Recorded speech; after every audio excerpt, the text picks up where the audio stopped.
नए साल में करेंगे प्यार वाली बात। मैं समझ न पाई नया साल चली आई, मैं समझ न पाई नया साल चली आई।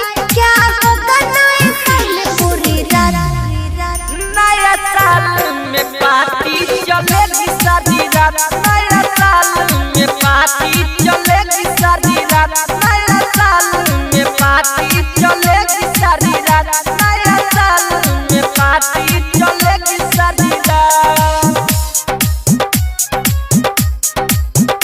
नया साल में पार्टी चलेगी सारी रात, नया साल में पार्टी चलेगी सारी रात।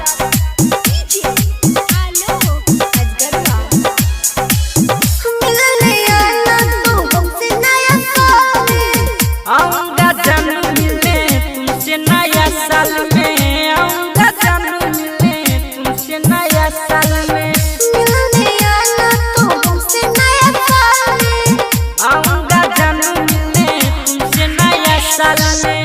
सुन मेरे ओ राजा पास मेरे तू आजा, सुन मेरे ओ राजा पास मेरे तू आजा। अरे तुझे तेरे हाथों में नया साल में पार्टी चलेगी सारी रात, नया साल में पार्टी चलेगी सारी रात, नया साल में पार्टी चलेगी सारी रात, नया साल में पार्टी चलेगी सारी रात,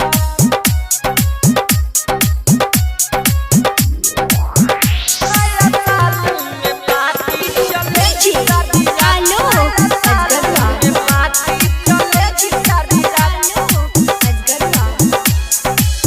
गिफ्ट क्या देगा तू हमें नया साल में, जो भी चाहिए जानू देंगे नया साल में, जो भी चाहिए जानू देंगे नया साल में, गिफ्ट क्या देगा तू हमें नया साल में, जो भी चाहिए जानू देंगे नया साल में। नया साल है आया बेकरारी बढ़ाया, नया साल है आया बेकरारी बढ़ाया। अब रहना है मुझे तेरे साथ, नया साल में पार्टी चलेगी सारी रात, नया साल में पार्टी चलेगी सारी रात, नया साल में पार्टी चलेगी सारी रात, नया साल में पार्टी चलेगी सारी रात।